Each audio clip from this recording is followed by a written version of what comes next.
BJP നേതാവ് Shri C Krishnakumar ടെലിഫോണിലായിരുന്നു. Shri C Krishnakumar Rahul Mamkootathil എത്തിയിരിക്കുകയാണ്. 38 ദിവസത്തിന് ശേഷം അദ്ദേഹം സ്വന്തം മണ്ഡലത്തിലേക്ക് എത്തിയിരിക്കുന്നു.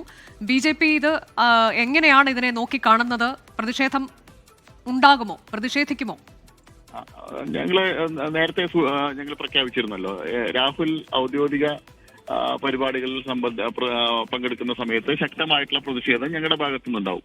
അതുപോലെ തന്നെ ഔദ്യോഗിക ഓഫീസ് ഞങ്ങൾ ഉപയോഗിക്കാൻ അനുവദിക്കില്ല. ശക്തമായിട്ടുള്ള പ്രതിഷേധം അദ്ദേഹത്തിന്റെ MLA ഓഫീസിന് മുന്നിലും ഉണ്ടാവും. ഒരു വല്ലാത്ത ഒരു ഗതികേടല്ലോ, ഒരു MLA 38 ദിവസത്തിന് ശേഷം സ്വന്തം ഔദ്യോഗിക വാഹനം ഉപേക്ഷിച്ച് വേറൊരു കാറിൽ MLA ബോർഡ് വെച്ച് സ്വന്തം നിയോജക മണ്ഡലത്തിലേക്ക് വരേണ്ട ഗതികേട് കേരളത്തിലെ ഒരു MLAക്കും ഇത്രയും കാലത്തിനിടയിൽ ഇത്രയും വലിയൊരു ഗതികേട് ഉണ്ടായിട്ടുണ്ടാവില്ല. KPCC നേതൃത്വവും അതുപോലെ തന്നെ കോൺഗ്രസുകാർക്കും എല്ലാം വേണ്ടാത്ത ഒരാള് പാലക്കാടിന്റെ MLA ആയിട്ട് തുടരാൻ ഞങ്ങൾ അനുവദിക്കില്ല. ഞങ്ങളുടെ ശക്തമായിട്ടുള്ള പ്രതിഷേധം ഉണ്ടാവും.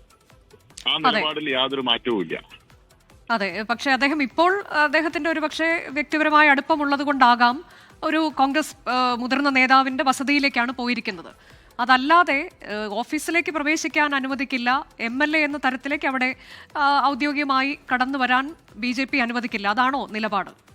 അതെ, അദ്ദേഹത്തിന് ഒരു വ്യക്തി എന്നുള്ള നിലയിൽ ഈ രാജ്യത്ത് എവിടെ വേണമെങ്കിലും സഞ്ചരിക്കാം, അദ്ദേഹത്തിന് ആരുടെ വീട് വേണമെങ്കിലും സന്ദർശിക്കാം. പക്ഷെ ഒരു MLA എന്നുള്ള നിലയിലുള്ള ഔദ്യോഗിക പരിപാടികൾ, അതുപോലെ തന്നെ ഔദ്യോഗിക ഓഫീസ് ഉപയോഗിക്കല്, ഇതെല്ലാം ഞങ്ങൾ MLA ഓഫീസ് ഉപയോഗിക്കല്, ഇതെല്ലാം ഞങ്ങൾ തടയും. അതിൽ യാതൊരു മാറ്റവും. അത് ഞങ്ങൾ പ്രഖ്യാപിച്ചതാണ്. ആ നിലപാടിൽ യാതൊരു മാറ്റവും. ശക്തമായിട്ടുള്ള പ്രതിഷേധം, എന്ത് തന്നെ പോലീസ് സംരക്ഷണം ഒരുക്കിയാലും ശക്തമായിട്ടുള്ള പ്രതിഷേധം അദ്ദേഹത്തിന് നേരിടേണ്ടി വരും. അതെ, ഇതിപ്പോ ഇന്ന് എന്താണ് ഇനിയിപ്പോൾ അദ്ദേഹത്തിന്റെ തുടർ നീക്കങ്ങളെന്ന് നമുക്കറിയില്ല. ഇപ്പോൾ അദ്ദേഹം വ്യക്തിപരമായൊരു സന്ദർശനത്തിലാണ് എന്ന് കരുതുന്നു. അതിനപ്പുറത്തേക്ക് പിന്നീട് അദ്ദേഹം എന്ത് ചെയ്യാൻ പോകുന്നു? മാധ്യമപ്രവർത്തകരുടെ ചോദ്യത്തിന് പറഞ്ഞത് ഓഫീസിൽ നിന്ന് അറിയിക്കും എന്നതാണ്. അതായത് അദ്ദേഹം കൃത്യമായി ഔദ്യോഗികമായി തന്നെ വന്നിരിക്കുന്നു എന്നതിന്റെ സൂചനയല്ലേ അത്? അല്ല, ഔദ്യോഗികമായിട്ട് സ്വന്തം കാറ് പോലും ഉപേക്ഷിച്ചിട്ടാണോ വരേണ്ടത്? അദ്ദേഹം സാധാരണ MLA ആയ ശേഷം യാത്ര ചെയ്യുന്നത് ഈ കാറിലാണോ? അദ്ദേഹത്തിന്റെ ഔദ്യോഗികമായിട്ട് അദ്ദേഹം ഉപയോഗിച്ചിരുന്ന വാഹനം പോലും മാറ്റിയിട്ട് വല്ല കള്ളന്മാർ വരുന്നത് പോലെയല്ലേ പാലക്കാട് വന്നിട്ടുള്ളത്? സ്വന്തം വാഹനം മാറ്റിയിട്ടാണ് വന്നിരിക്കുന്നത്. പാലക്കാട്ടിലെ ജനങ്ങളെ അറിയിച്ചിട്ടാണോ ഈ 38 ദിവസത്തിന് ശേഷം വന്നിട്ടുള്ളത്?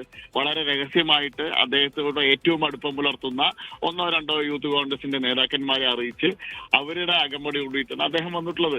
മറിച്ച് അദ്ദേഹം ചെയ്യേണ്ടത് എന്താ? 38 ദിവസത്തിന് ശേഷം വരുന്ന സമയത്ത് താൻ തെറ്റ് ചെയ്തിട്ടില്ല, തനിക്ക് പാലക്കാടിലെ ജനങ്ങളെ അഭിമുഖീകരിക്കാൻ ഭയമില്ലെങ്കിൽ ഔദ്യോഗികമായിട്ട് അറിയിപ്പ് ഓഫീസിൽ നിന്ന് കൊടുക്കാമല്ലോ.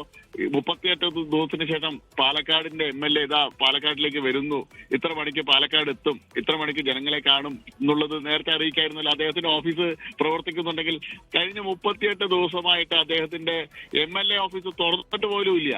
അവിടെ പോലീസുകാരല്ലാതെ പാലക്കാട്ടിലെ ഒരു ജനങ്ങളും അങ്ങോട്ട് തിരിഞ്ഞു നോക്കിയിട്ടില്ല.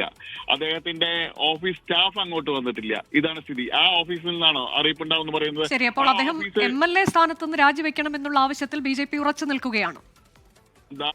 യുടെ അടിസ്ഥാനത്തിൽ അദ്ദേഹം രാജിവെക്കണം.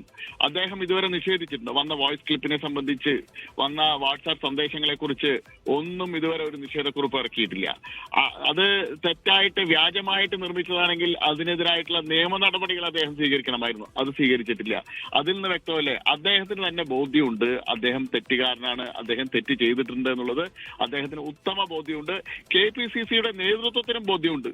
VD സതീശനടക്കമുള്ള ആളുകൾ പറയുന്നുണ്ടല്ലോ, രാഹുലിനെ ഒരു കാരണവശാലും നിയമസഭയിൽ എത്താൻ അനുവദിക്കില്ല, നിയമസഭയിൽ പങ്കെടുക്കാൻ കോൺഗ്രസ് അനുവദിക്കില്ല എന്നെല്ലാം പറഞ്ഞതാണല്ലോ. അവർക്കടക്കം ബോധ്യമുണ്ടല്ലോ. ശരി, വളരെ നന്ദി ശ്രീ സി കൃഷ്ണകുമാർ പ്രതികരിച്ചു. ലോകത്തെവിടെയായാലും ഏത് സമയത്തും 24 വാർത്തകളും ഓഗ്മെന്റഡ് റിയാലിറ്റി പാക്കേജുകളും എക്സ്പ്ലെയിനറുകളും വിശദമായി കാണാൻ ഞങ്ങളുടെ YouTube ചാനൽ നിങ്ങൾക്ക് സബ്സ്ക്രൈബ് ചെയ്യാം.